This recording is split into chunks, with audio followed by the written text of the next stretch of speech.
Good evening and welcome to another episode of Hog Talk Podcast, live from the Sterling Soap and Roastery Studios, part of the Believe and Buzz Radio Network, where you can hear us on 106.7 in Central Arkansas. All live shows are presented to you by Arkansas Brewing Company in downtown Ozark. I am Porter Hayes. Alongside me, as always, is Adam Hall, and we're brought to you by Bet Online, the world's most trusted betting platform and your number one sports source for everything football. Think you know your stuff? Get in our winner take all 200,000 NFL survivor pool for the upcoming season. When the game's over, head on over to the online casino, get in on a game of blackjack, poker, or unwind with one of our 150 slot games.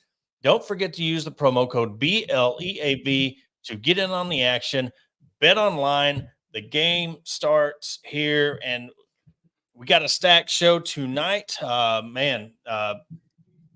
Last game in Dallas for Hogs, Aggies, NIL, and UNLV. I mean, more even coming out about that. And then at 7 o'clock, we'll be joined by Dr. Charles Caldwell. And he told me in a phone conversation today that Lou Holtz is the one that persuaded him to become a doctor. So we'll talk about that at 7 o'clock tonight. But first off, it's the monkey off the bat game. I've talked about this the past 2 years, Adam, about just how important this game is to win, especially how this season's going. I know the Auburn game was a must win. Not saying this is a must win against A&M, but you look at the other teams in the SEC, this is one of those winnable games. You have to take care of business in Jerry World before you have Tennessee come to Fayetteville next weekend. You know, this is one of those that, like we've talked about before, was a swing game. I'm in a lot better, I guess, mindset with this team at the current moment. There's a lot more hope and momentum going in. Obviously, now that we've seen things, yes, there's still issues. There's still things that need to be addressed and worked on. But, you know, same can be said for Texas A&M. This is a team that, even though they're ranked 24th, I don't necessarily think they look like a ranked team at times. So it's one of those that, you know, don't worry about that. Go in, handle your business, play defense like you've been playing, you know, shut down their dual threat and go with it. I think that in this game, though, you're going to need Taylor Green to step up a little bit when it comes to the passing game. So, you know, this is a place that the field is fast. So you hope that we can use that to our advantage with, you know, I expect Quentin Jackson to have a field day. I know I said that against Auburn, but this is one that I have a feeling that's one of Arkansas's players, whether it be Taylor Green or one of them, I feel like is going to have a career day. Yeah, and, you know, Texas A&M doesn't know, you know, where they're going at the quarterback spot. I think they said that they're expecting or hoping Connor Wigman to play, but you have Marcel Reed, who is dual threat. So I don't know. I mean, we talked about this last week with the Auburn game. To me, it doesn't matter because we know what happens when you get used to it. And I believe it was one of the Texas A&M game last year. Mm-hmm. You had a backup quarterback come in and just didn't work out. So you got to take care of business. But look, when you look at this team, and we mentioned it on our segment against and this week in Arkansas, to have the offensive power, to have the rankings, to have your quarterback in the top 10 in rushing in SEC yards. You have the top leading rusher in the SEC, the number 2 wide receiver in the SEC, and to still be considered at the bottom of the conference, you know, and even if they get moved up to 8 or 9, I mean, that just shows you that this team has to win if they want to keep that confidence going in themselves and the media. Mm-hmm. And I hope in this game that we see somebody other than Andrew Armstrong catch the ball. Yeah. As much as I'd love seeing him put up triple digits, somebody else has got to help him out. So I feel like, you know, Lucas has been playing through, whether it's injury or whatever, his back does not seem right. It hasn't seemed right. The way he's gotten up off the sidelines, off the field, the wincing, it doesn't look healthy for whatever reason. Somebody else has to get involved in the passing game, you know, to start off the season with 2 games of 400 plus yards passing. That's something that we've missed entirely the past 2 games. So whether it's Ty Washington, whether it's somebody else, hell, get Satania. We've already seen Satania get involved. He needs to be utilized more. Going against A&M, I'd like to see Jordan Anthony out there. It's one of those, with him and Bobby coming from Texas A&M, let him go out there and just, smack his old team in the mouth a little bit. Yeah, and a lot of it, I talked to a buddy of mine, and he was talking, we really had a good 20, 30-minute conversation about this team. And there's been talks about, Has and Washington, are they out? Are they, what's going on with not getting the bubble screens? What's going on with the tight ends? And a lot of it, he said, was, they're still working on their pass protections. They're still trying to get that stuff down. And that's not allowing them to get open, because he really said to me was, do you want to get them out in the open and Taylor Green get sacked 6-7 times a game? Or do you really want to get your pass protection down, get everybody involved, and then that opens up? And it makes sense. And that might be part of what you're getting at. The guy's blocking and blocking and blocking, and he's just battling through injuries at the same time. But, he really, first of all, he really called me to tell me that, I shouldn't be picking against the Hogs anymore. I mean, I've got roasted 4 or 5 times on that, but I do see Arkansas winning this game. I think they're hungry, and you mentioned it, Satania. That one touchdown catch could sit there and boost his confidence and get him on the field, and gives Taylor Green another threat, because he'll know that he will go get the ball. It was not a perfectly thrown ball, but listen, guys, if you really break down that play, he was rolling out of the pocket and threw it 60-something yards down the field off his back leg. Of course, it's not going to be perfect, but yes, Satania went up and got the ball. And I mean, you can't help but to see it as a positive of this team gets rolling. They're not turning the ball over. That's going to be important here. This team can win some more games. And on the defensive side of things, we've got to get more pressure in the backfield. I think we need to get to the quarterback more, but at the same time, I feel like we've done a good job in the secondary. We've taken some chances here and there, but guys, I don't feel like in the past several years we get those catches where one of our guys tips the pass up and somebody else intercepts it. I just don't feel like that we've put ourselves in position in the past when it comes to the secondary. And these guys, I feel like, have done that quite often this season. I'm still kind of leery of Landon Jackson and what's going on with the defensive front, or at least from the edge side of things. I feel like Nico and Eric Gregory are holding their own. So it's something that I really, from the edge and the linebackers, I think we need to get more pressure. But we'll see what it is. And right here, you're talking about the quick passing game. It kind of alluded to that with, the pass protection. Once they get that down, you're going to see more of that open up. And plus, if you're running the ball and look, chewing up clock, you're scoring, and this is the second best third down conversion percentage team in the country. I mean, it's one of those, you think a stat like that, I mean, look where they were 2-3 years ago on third downs. And for them to be ranked second in the country on that means you're putting drives together. That means if you're getting that many conversions on third down, that's where those 10, 12, 6, 7, 8 minute play drives come in handy, and it takes the crowd out of it. We see them going to Jordan Hare. The same thing can happen in Jerry World, because it's a 50-50 crowd there. But once they get that rolling, you're talking about the other side of the ball, Landon Jackson, when he's getting double team and triple team, it does open up for more people, but they got to get more pressure on the quarterback. They got to get more sacks. They got to get more people involved. And I think it's going to be a bend don't break. But the biggest thing, Adam, is the fact that the offense can get out there and go 7-8 minutes, 5 at the least on these drives. You're giving that defense time to recoup, recharge, and go back out there. And I think that's what a big part of them being so successful right now is, because the offensive is going out there and putting drives together. And one thing I think we need to see is, we saw it in the first half against Oklahoma State. We saw it against Auburn almost all game, but the swagger that the defense has had in those moments, we'll say in those 6 quarters, we need that the entire game. The defense, I mean, when they've got that confidence, they've got that swagger, and they've kind of got that little chip on their shoulder, the attitude, I think that's what they need every quarter, every series. I know you're not going to get it every single time, but just it's dangerous and it's good to watch and it's refreshing to watch. Just to have a defense out there that is so confident in themselves. And, speculation. We don't know what happened with the Binion thing.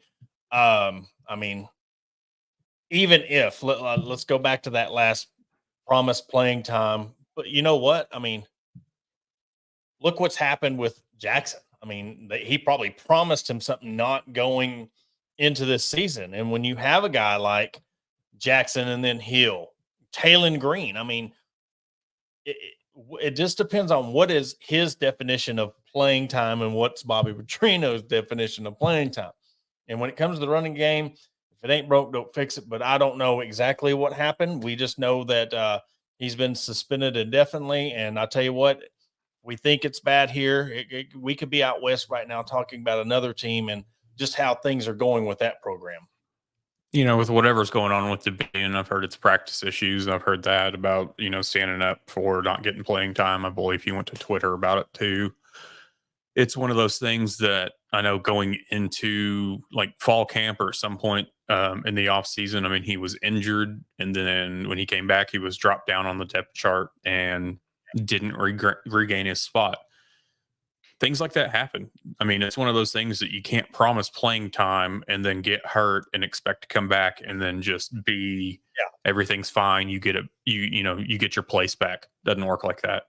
And you should know, and I don't wish that upon him, especially because this was a guy that last off season, I mean, he came out and talked how he didn't like the transfer portal. He wasn't going anywhere. This is where he signed up to play. And, guys like that, you want to see stay here. But at the same time, it's kind of like you got to realize that you fell on the depth chart for a reason. Yeah. You stop taking it personally. Stop, looking at the promises, all these promises that we keep hearing about, whether it's money, whether it's about playing time, whatever. Everybody needs to realize that things are usually said and offered while at that point in time they meant great things, but it doesn't always work out that way. Yeah, and that's the thing. Everybody thinks, well, we're getting NIL now. That automatically leads to, well, I should always be out there on the field. Well, you and two other guys on the backfield are probably getting NIL money. You and two other guys were probably promised playing time. But I'm telling you right now, it's different times in Fayetteville. You actually have depth now at running back. You got a quarterback who can run. You've got all these things that factor into, did they really think that between Jackson and Taylon Green, they would probably run the ball 15, 20 times a game? You didn't know that. So you're like, hey, look, that's going to be good for us. But you can't just put the guy in there because he wants reps. You've got to earn it. And if you're getting outplayed, you're getting outplayed. I mean, that's the adult part of this. We all sometimes have to put our big boy pants on and realize that there's somebody better out there. There's nothing against you. Not saying he is a bad running back. You just happen to have a guy that's coming in and Jaquindon Jackson that's setting the SEC on. I mean, are you really going to set the leading rusher in the SEC just for a guy that, well, I need to be out there? Prove that you're better than him. If you're not, then you have the choice to do like others and hit the transfer portal. That's the right the players have. And if you so wish to do that, that's awesome. Best of luck to you at the next spot, or come back and regain your spot. When I look at too, a game like UAPB where essentially everybody got in, I think it was 70 something players ended up playing in that game. And he was in there. And I kind of look at it like if you were in a game like that where Arkansas scored on 10 out of 10 possessions and you didn't put up some kind of stats, I'm not saying it's completely on you, but that was your chance to show out against a team like UAPB. And if you didn't, then kind of look at that like it's on you a little bit. Maybe the play calling wasn't there. Maybe the play call wasn't for you. But in a game like that, in the times that you have gotten in, I mean, you've got to prove something while you're in there and prove something at practice. So, I mean, if you're going to social media, if you're there's a time and a place to have these conversations with coaches, if that's what it was, and standing up in front of a locker room or at halftime or wherever it was. I mean, that's a sidebar conversation in a coach's office. That's not done in front of a group of people. And if this did happen at the Auburn game, you're up on a game on the road in the SEC. That's the most important thing, where it should be a sidebar conversation, or it should be a one-on-one, because two, if you know he gets called out in front of his whole team, it's going to be an issue, which it should be. But you also got to realize, look that you're winning, and that is the thing, that when you're looking at the Oklahoma State game, how you lost that game, you're going to give it to your bell cow. You're going to keep the ball in your quarterback's hands, and hopefully they can get you a first down on their feet if the passing game's not going. But, you know, when you're 6 of 8 on third down, you roll off 17 points when you come back, when people thought he was benched, and then you have the running back and Jackson. I mean, it's the thing that keep your head in the game, because if you're already worried about something else, your focus isn't on task at hand. And sometimes that catches up to people. But when you're looking at this game against Texas A&M, that's where it showed signs in the Auburn game that they learned from the Oklahoma State game. Mm-hmm. We're going to pound the ball. We're going to pound the ball, chew clock. And I think if Jackson doesn't, and I'll pull a little Hugh Freeze here for a second and go my 9 out of 9, whatever. But if you look at everybody talks about the Oklahoma State game is put things away. If Jackson doesn't have cramps, they win that game because they're able to chew the clock and the running back. So we're looking at a Dominion. Well, where was that at when you needed to be in there? If Jackson's cramping, if he's not in the game and you throw him in, I mean, you've got to give some depth. Rodney Hill's took in that spot, and he's done a damn good job in the backup spot at the running back position. Mm-hmm. So it's just one of the things, you hate it, but this is where we're at. And we'll end that segment on talking about NIL, and how can you not talk about what's going on at UNLV? Woke up this morning to the quarterback 3-0 and decides to quit. Of course, everybody just jumps on. Then stories start coming out about back and forth. And my opinion is, it just seems like they got a raw deal from the agent, because who in their right mind is going to get $100,000 on a verbal agreement? You know, this is the day of age that we're in. I didn't think that we'd get to this point this quickly. Part of me thinks that, and then part of me thinks like, it's taken this long for this to happen.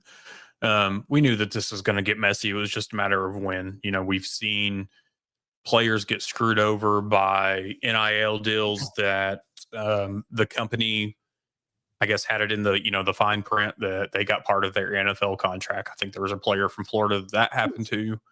He was fighting that. Yeah, we've had issues between fanatics and players before they get to the NFL. We've had now this with Matt Sluka and UNLV.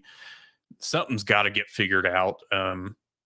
Whatever the conversations are between these NIL, these agents and the teams or the collectives, or however it's worked out, something's got to get done. It's going to get worse. And I know, with the things coming into the NCAA is doing to be able to play or pay the players themselves. I think they think in their head that that's going to fix some of the NIL issues, because, they've basically created the Wild West with the NIL. And rather than try to regulate it now, I feel like they're just trying to come in from this other side saying, well, hey, we're going to pay you too, and just worry about the money that we have, coming to you. Because here's the thing too, is say this happens next season. So Matt Sluka has this agreement for however much money, and he says, you know what, I'm going to redshirt, I'm going to sit because I haven't gotten my well, are they just going to come back and be like, well, hold up, we're paying you, the school's paying you, so you have to play, you're under a contract with the school. So what do we get into starting next season with all this? There's going to be some treacherous waters ahead. Yeah. And I believe there was a statement that come out from UNLV stating that the agent was negotiating a deal, and something along the lines of that was going to break a pay for play type deal. And that's against Nevada state laws. I don't have the direct quote in front of me, but it was more so the, hey, look, we don't do the pay for play in the state of Nevada. We're going to work with the NCAA and abide by all state laws, Nevada state laws. It's just been a back and forth all day. And it's one of them things, he said thing. Who do you believe? What's really going on? But the way I see it, and I'd pose this question, it was like, well, I mean, just say you get $100,000 for NIL. You get a car, and then you go 4-8. I mean, we're talking about negotiating. We're talking about demanding more.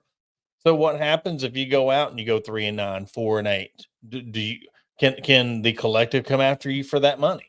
And the answer is absolutely not. So I think when you sign a binding contract, and kids, players, people coming up through high school, if you're thinking about being a college athlete and you're getting into this NIL, get it in writing. Do not give somebody the leverage or an opportunity to be like, yeah, we'll give you $3,000 a month. But when it comes into writing, and all of a sudden, well, your agent's sitting there fat and happy because he's representing all other players or whoever. So you got to sit there and get it in writing to get yours, because if you did, then they can hold you accountable. If not, man, I hate it. So again, this comment right here, though, 3-0, 41% completion rate.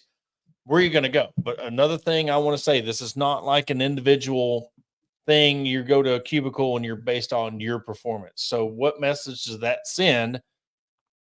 That, hey, what about those guys that are catching the ball, running the ball, blocking for you? Would you have a 41% completion rate, but where would you be without your O-line? Where would you be without your running back?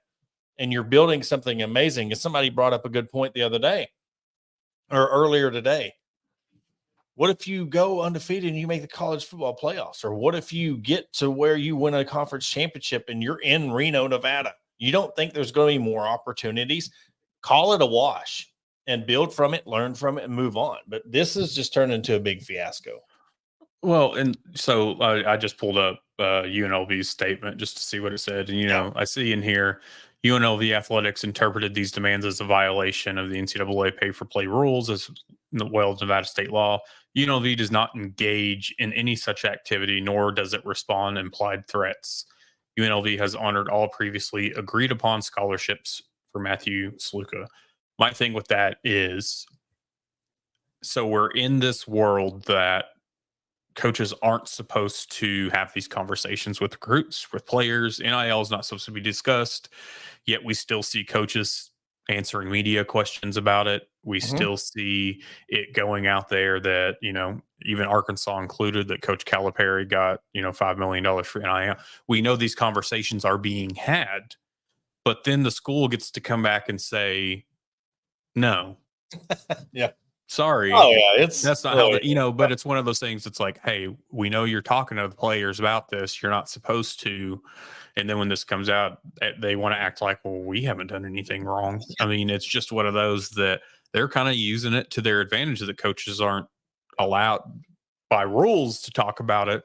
We know it's going to. So now it's just going to be what players are going to start trying to throw coaches or programs under a bus, saying, hey, this is what I was offered by this.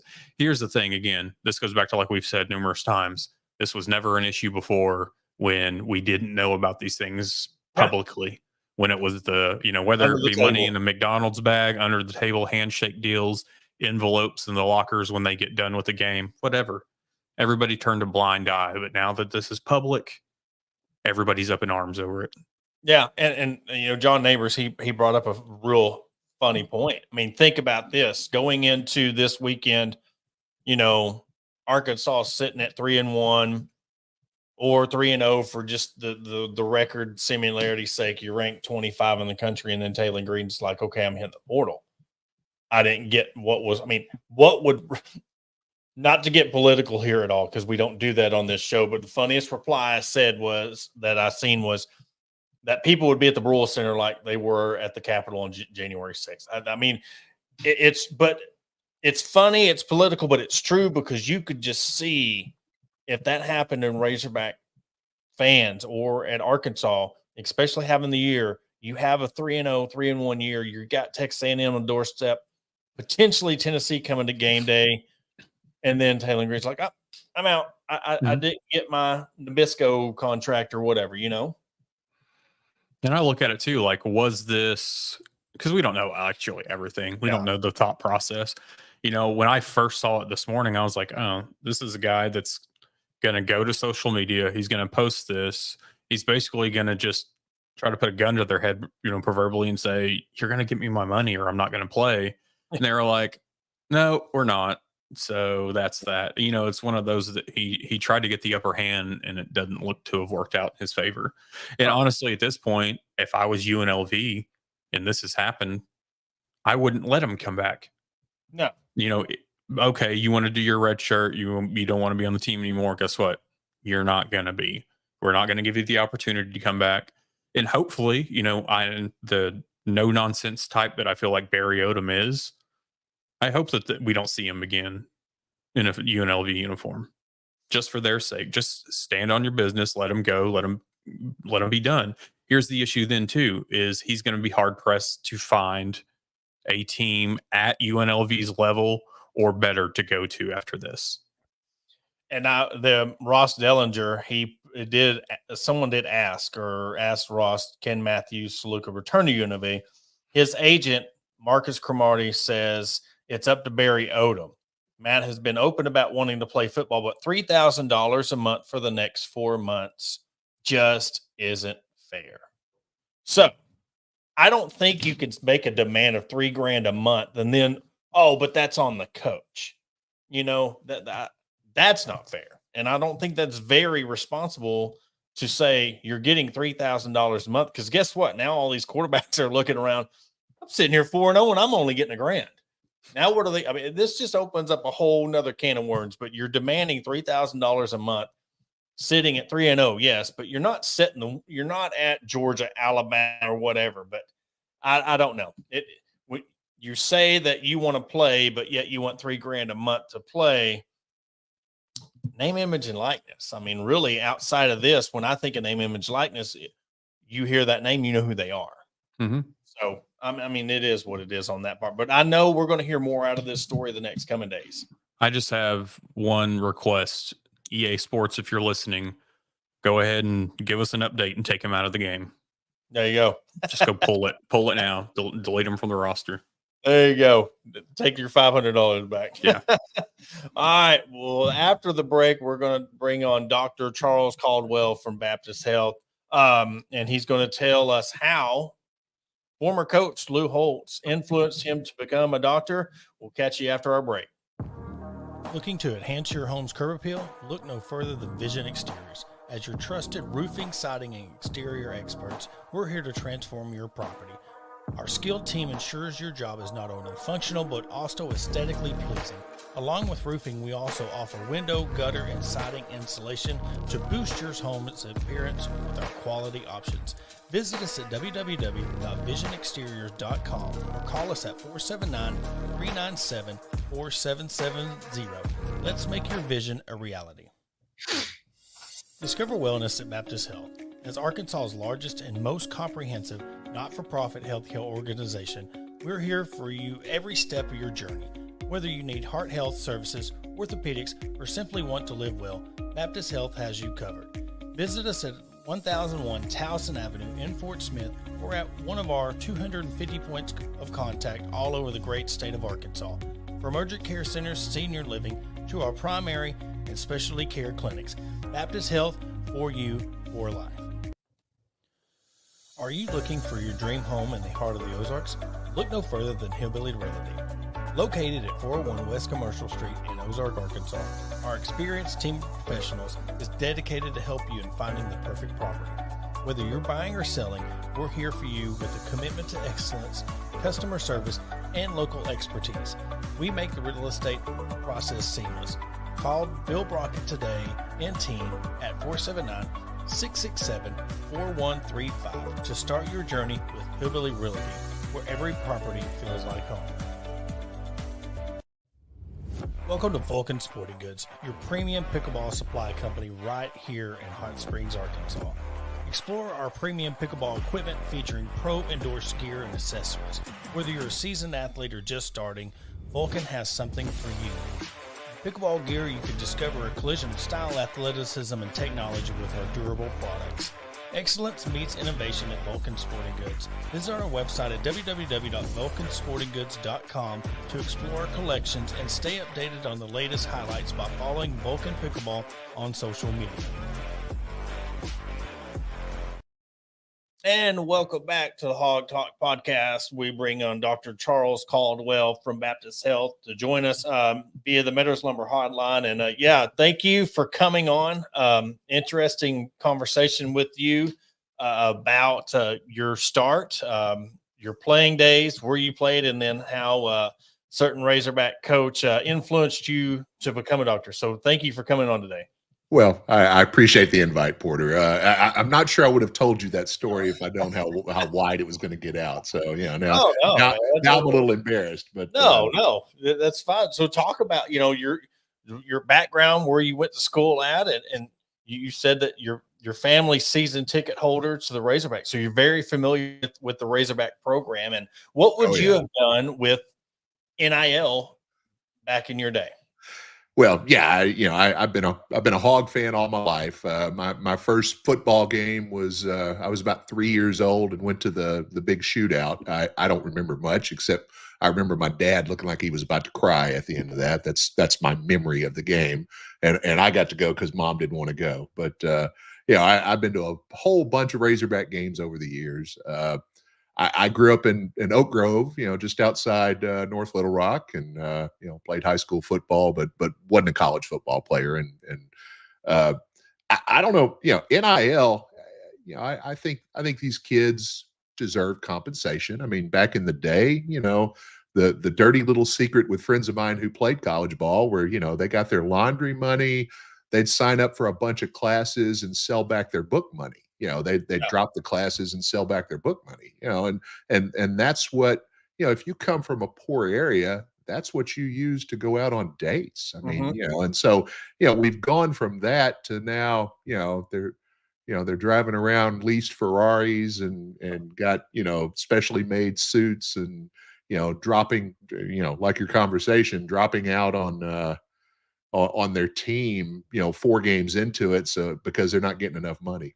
Yeah, and I went to a small junior college and I got full Pell Grant. So, had that and then a work study. So I was able to do a work study program where you get money every couple of weeks, 2 weeks. And then on top of what was left over from the Pell Grant, from it paid my scholarship. And then I probably had about $1,000 a semester left over. So, I mean, I'd go to the Union Hall and, food plan and all that. And that was good enough to me. So, I mean, but that was back in 2000. So you think about what these players are able to get. And I'm agree. I think that as soon as the NCAA made this thing a business, the players deserve to be compensated for that, because however you want to slice it up, if it's a business and you're running a business, they're employees. So until they factor all that in, but I really want to, you talk to me about like your profession. And when we talk about the health and Hogs, this is kind of what we do with the Baptist Health collaboration, which has been very interesting. You brought up the performance side of it and what y'all do to really train athletes. And you really brought up a key point of zone 2 when it comes to your performance. So really kind of explain what you do in that aspect of how that helps those athletes. Yeah, absolutely. You talked to Jay Gohagan, my partner, a couple weeks ago, and Jay focused on the athlete who goes down, and we want to be a resource out there for trainers and coaches and athletic directors, to send those athletes our way and let them evaluate them and hopefully get them back on the field. I think that's critically important. But, the other side of what we do is kind of the performance side. We have the ability for athletes, but also tactical athletes like policemen, firemen, what they call masters athletes now, old guys who used to be athletes, basically, who still get out and work. We have the ability to really help guide their performance. not a huge Tour de France fan, but and I don't know how much in your audience, there are a bunch of bicyclists and Tour de France fans, but the winner of the Tour de France recently, a guy named Pogacar, really started the trend on not as intense training, and it's called this zone 2 training. And zone 2 is a level in your heart rate that's about 65 to 80% of your maximum heart rate.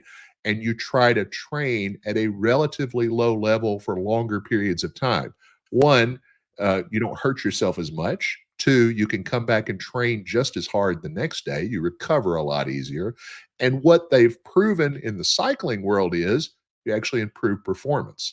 And zone 2 is basically the level where oxygen is still helping you make ATP for your muscles. So the energy source for your muscles is oxygen dependent, or it can be anaerobic when you don't have enough oxygen.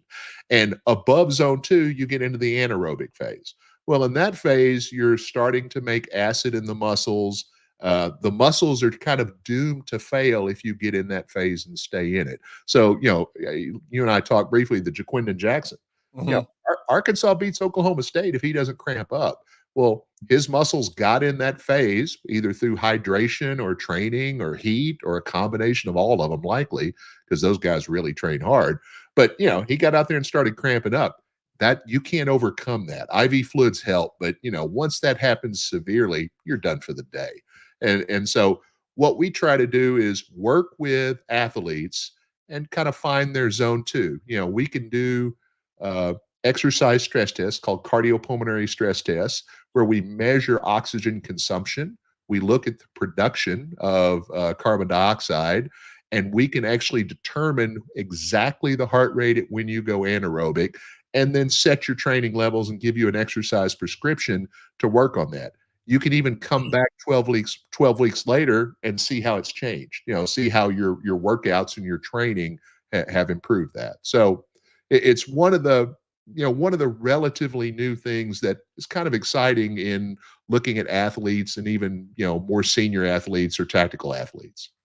Yeah, and that's a great point, because you hear about, especially now when you hear about the whole training year round. A lot of times, I mean, Yeah. played, it was, you had summer workouts, and then you didn't do any lifting and offs, during the season. But now you're seeing training year round, and even lifting during season. It helps you, but you're talking about this zone 2 and really helping out, the Tour de France guys, and these, maybe the ultra runners, people who just, it's mind over matter when it comes to getting that heart rate. My dad was an avid runner. I mean, up until he just, his back went 5 miles a day. But it was all about his breathing. So it makes a lot of sense. But what really got me is you were talking about your recovery rate, and what are you seeing in these athletes? I mean, say you're dealing with the teenagers and the college athletes, that when you get them, what's been the benefits of them to go out and play football? And if they're going at this zone 2 rate, how does that help them in their performance and getting stronger? Well, and it's an emerging science, because a lot of that zone 2 training has been in the cycling world and the running world, a little bit in the swimming world, but it's mostly in those really high energy aerobic activities. There's starting to be some in basketball and football players, and a lot of it does with heart rate monitoring during workouts and during exercise. I mean, back in my day in the early 80s, they handed us a handful of salt pills and kept us from drinking water. I mean, if you were trying to cause heat stroke, that'd be how you do it, So, we've evolved a little bit, but I think we're right on the cusp of those kind of training methods finding their way into, college football.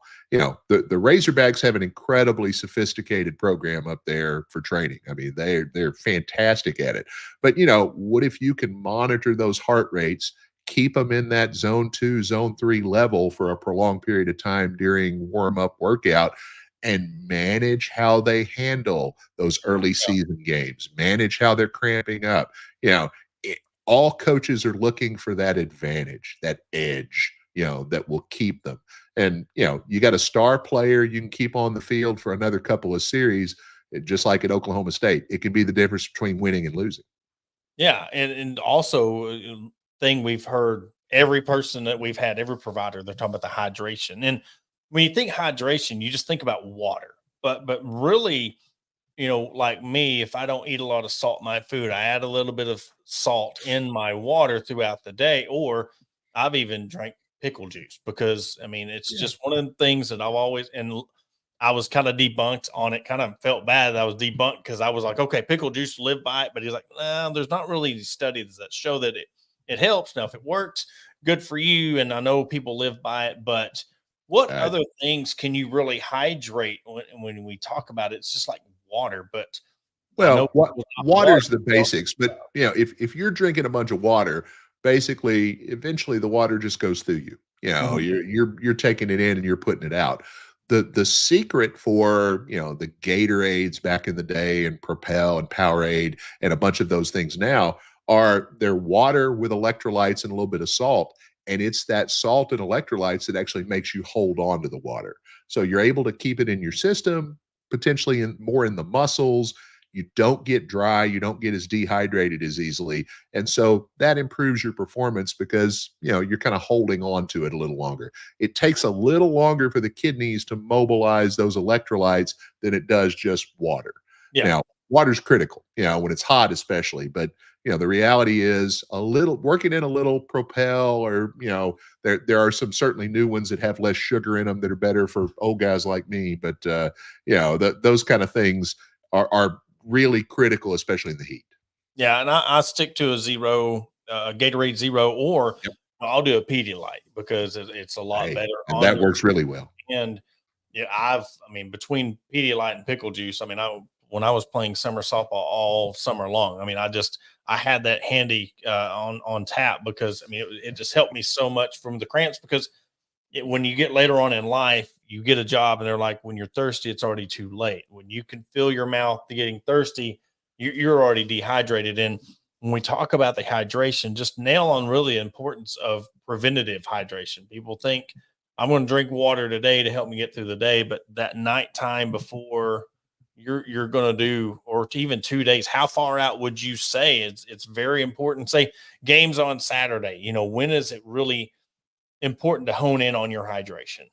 Yeah, you're exactly right. It's important to hit it at least the day before. And these folks who are training right up until the moment, if you're getting dehydrated day by day, it tends to build, and so it makes you more susceptible to having cramps.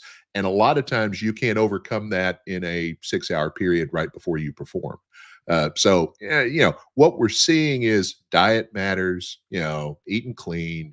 Hydrating well, and don't start it the night before or the morning of. You got to start it a week before. Mm.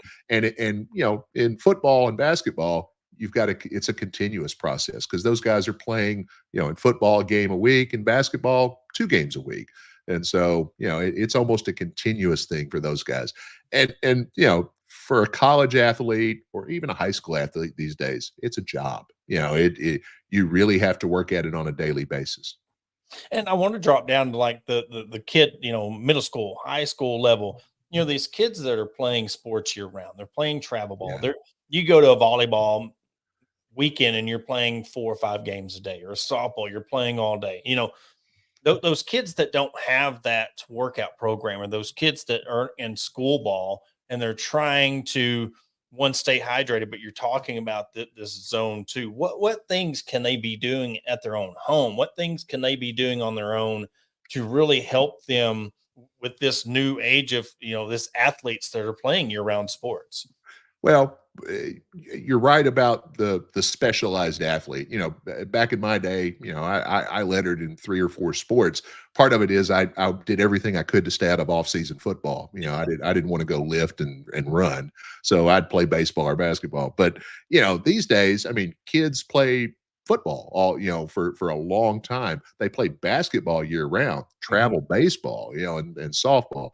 So part at that young age, if you say you want to specialize, you know, you've got to do strength training that builds muscles. You've got to do flexibility training, that keeps you from getting injured. And you got to, especially, young guys think they don't have to stretch and warm up. I remember being that guy. Man, now I'm definitely not that guy, but you've got to do it the right way. the hydration and diet is really important. And the training level at that, what I would say is train at a level where you can avoid injury. And it's a lot easier to avoid injury when you're younger. You bounce back quicker. But some of these new techniques, I think, even apply to a teenager who's training for basketball, football, track, cross country. You can exercise at a lower level, avoid injury, and keep your heart rate, kind of in that 65 to 80% max, which is pretty high when you're young because, you can actually get on up there. It's not so high for an old guy like me. But that kind of training on a consistent basis, and work in some burst training, work in some max training, climb a hill.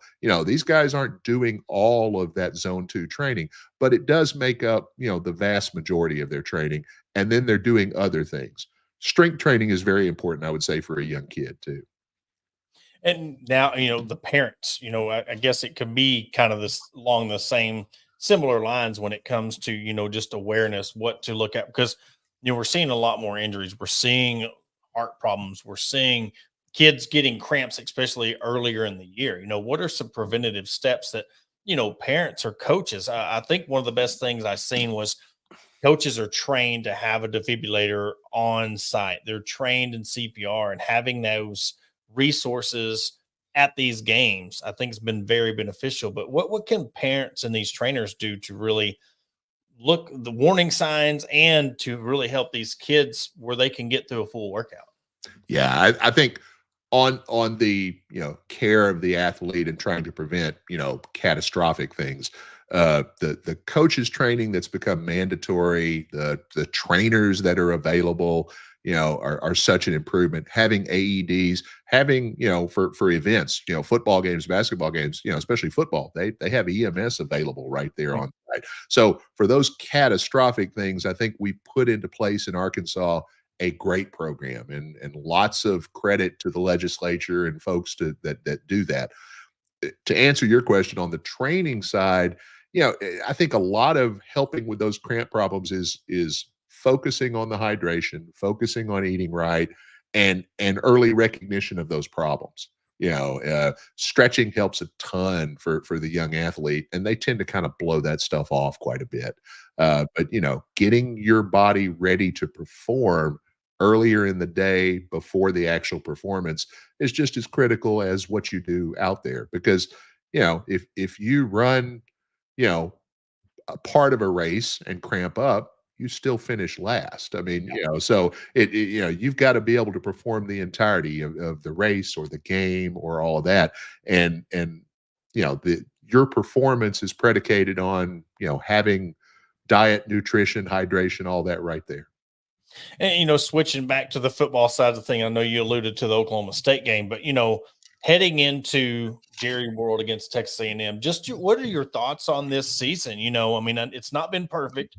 It's been ugly at times, but sitting at 3-1 going into this daunted Texas A&M game, what's your thoughts about, one, Bobby Petrino coming back, and then how this season's going with Pittman? Well, I'm a Bobby Petrino fan. I mean, our offense is night and day better. Now, part of that is, and I'm an old lineman, our line is a whole lot better. We are opening some holes, and we're still making some mistakes. I mean, we have some folks who have a few footwork problems up there, and they're kind of turning folks loose at times.